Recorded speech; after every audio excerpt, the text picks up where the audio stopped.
Here's Michael. We used to be giants.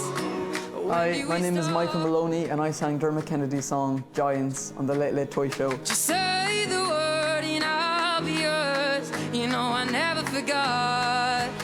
Like on both sides of my family, they both really loved music. So kind of on my dad's side, my granny, she taught piano and she taught a choir and she sang. And then also my mum's side, my granddad, he played the accordion and he sang. And then my mum and dad, from like when I was like maybe 6 or 7, they have like stacks and stacks of CDs. My dad's taste in music was he loved Bob Dylan and Leonard Cohen. So, you know, I kind of listen to those songs now because of him, you know. He introduced me to them. And actually one of the first songs, I think it was the first song I learned on guitar, was Bob Dylan. Well, there ain't no use sitting and wonder why, babe.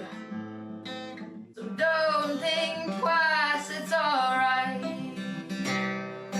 I love busking. It's brilliant because you just kind of, you know, you get to play songs and you can just really connect with people. Like, there's been a few funny stories from it. Like one time, somebody threw in €50 into my case, and my mum, she came up to me and she literally grabbed the guitar off my head and she said, "It's a mistake. He must have thought it was a £5." And she gave it back to me and she made me run all the way. He was like halfway down the street and she made me run past everybody and give it back to him. And I caught up with him and I said, "Sorry, you must have threw this in by mistake."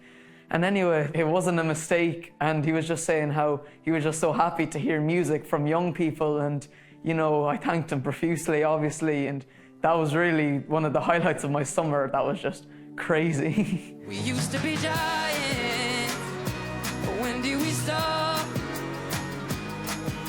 Say the word and I'll be yours. You know I never forgot. My mum had been meaning to enter me for ages because people were telling her, you know, you should enter Michael for the toy show. And so it was the night before the closing date, actually, and we kind of settled on Supermarket Flowers by Ed Sheeran. I took the supermarket flowers from the windowsill, through the day-old tea from the cup. So we recorded that and we sent it in, and we obviously never thought that we'd get anywhere with it because, you know, it's the Late Late Toy Show, you know, it's one of the biggest shows in the country. So it was a few weeks that passed and, you know, we hadn't really heard anything, and it was in midterm actually, and Mum got a call to say, you know, we'd love Michael to send in a second audition. So we were both just so excited, you know, we were doing cartwheels up and down the kitchen. So I recorded that and I sent it in to them, and again, we never thought we'd get any further with it. We were just so excited to have gotten that far with it. And I came home from school one evening and I knew something was up, I just didn't know what.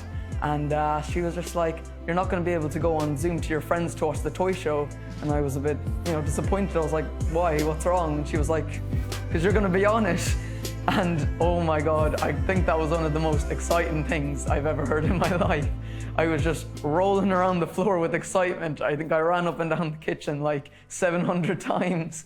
It was just so exciting. Say the word and I'll be yours. You know I never forgot. And then Dermot Kennedy came out, and that was just like, my mind just kind of blew. I just, you know, obviously I love Dermot Kennedy so much, and when he came out at first, I actually thought that his voice was a part of the backing track that I was singing to. Then he got closer and I turned around, and you can probably see in the video, but I did kind of a double take to see, you know, was he really there?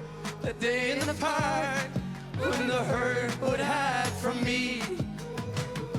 Those eyes used to know me, it's been way too long. You are the moon and the stars and all they gaze upon. Time won't ever move slowly, what you waiting on? What you waiting on? Oh my God, and it was so much fun, and I didn't want to stop. Everybody's asking me, how did you keep going? But you don't get to sing with your idol every day, so it was just so much fun singing that I just didn't want to stop. When did we stop? Say the word and I'll be yours. You know I never forgot, I still love you though. Everybody, wonderful. Dermot and Michael. Thank you so much. When I came back from the finale of the show, we were going back and they said we were going to go back to our dressing rooms to, you know, get our stuff and go home. Then they were like, "Oh, Sandra and Mikey, you're needed in the VIP room." And me and Mum kind of looked at each other like, Geez, that's very fancy. So we went up and there Dermot Kennedy was standing right in front of me and I almost fainted, I think. And so he was so kind as well. He was just so down to earth. And actually in the corner of the room, there was a guitar case there. And he actually said, you know, oh, I got you this guitar case. And I was like over the moon because, you know, as a guitarist, you can never have too many guitar cases. Then he opened it up and inside was this. It was a signed Fender guitar. And I was speechless. I didn't know what to say, but it was absolutely amazing. And I'll treasure this guitar forever, I really will. He wrote on it, "To Mikey, thank you for sharing this with me. Follow your dreams, Dermot Kennedy." And then after that, we were on our way home. My phone, it was like glitching out because all the messages were coming in from everywhere. Then my Instagram went from 350 followers to like 35,000. And I was looking at them just going up like 2,000 every 5 minutes, and I was just like, what? It's on, I think, 1.2 million views, the clip of it now, and that was like just amazing to see. The most of my views I'd ever gotten was like 200 views, and that was still crazy to me because, like, you know, 200 is a lot of people. You know, you see all these kind of stories on the television and you're thinking to yourself, you know, this could never happen to somebody like me, but it's really, really amazing. Just, it's been so amazing. Is there something you'd be into playing? Definitely. If you're up for listening to it, it's called Call You Now, and it's an original that I wrote.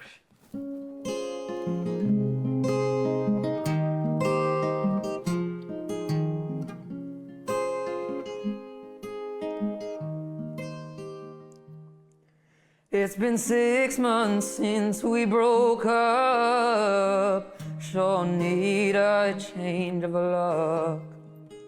Looking at your face in a picture frame. I know I was to blame, but I'm not the same. 'Cause you've been in my head all day, wondering what you would say if I called you now. How?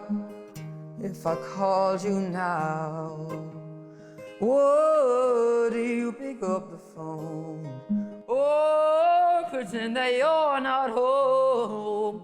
If I called you now, how? If I called you now.